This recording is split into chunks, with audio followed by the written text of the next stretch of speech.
120 столчиња за секој народен избраник по едно поставија синдикалците пред собранието утрово на првиот ден од генералниот штрајк на јавниот сектор, за да ги подсетат на нивните барања и на поднесениот амандман кој веќе еднаш не го изгласа.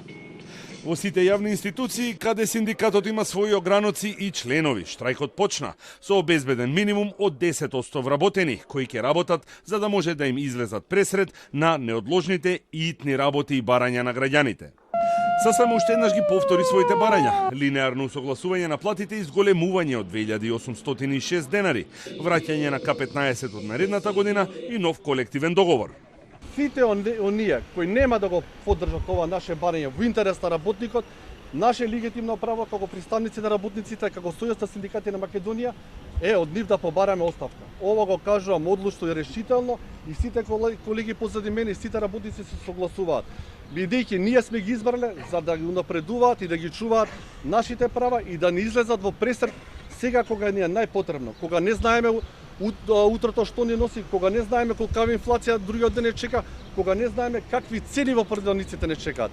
Затоа другари пратеници, другари од власта, другари од локалната самоуправа, сериозно сватете се работата. Вработените во универзитетската хируршка клиника на Омохридски, како што беше најавено, излегоа пред болницата во 10 часот и штрајкуваа 1 час. Линеарниот износ од 2806 денари во здравствениот сектор би значил покачување од 5 до 14% на платите на вработените во зависност од работното место и образованието. Денес се од сите, да кажем, организациони единици излезени тука како представници, останатите кои треба да ги на минимум на здравствена заштита се веќе внатре на нивните работни места. Бидејќи знаете, здравството мора да обезбеди минимум на здравствена заштита. Граѓаните, барем оние кои зборуваа пред камерата на Телма, со поддршка на штрекувачите и нивните барања. Поддржувам штрајкот, што е најважно, затоа што луѓето овдека стварно се трудат. Дојдов, ми дадоа прва помош кога требаше, сега пак чекам контрола, ќе почекам, не ми е тешко, меѓутоа сум за нивната страна да биде здравството како што треба. Моите деца се тука, не се зависни партиски од никого, значи остануваат тука, го полнат буџетот. Ако се они во странство, кој за мене ќе полни буџет за пензија?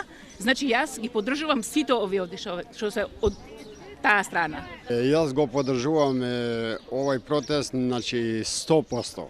Не 100%, него и 1000%. Затоа што кога имаме болки, имаме проблеми, аман докторе помагај. Како ќе ти помага со минимална плата 18.000, 20.000? Тоа срамота. Од ССМ соопштија дека за сега не наишле на притисоци и обструкции, освен во една или две установи, каде што проблемот бил решен, и додадоа дека од нивните ограноци пристигаат информации дека во некои институции веќе се излегува во пресред на нивните барања и се потпишуваат нови договори. Од владата денес нема официјална информација дали преговорите ќе продолжат во текот на денешниот или наредните денови и дали ќе се прифати амандманот на ССМ и со тоа да се исполнат нивните барања.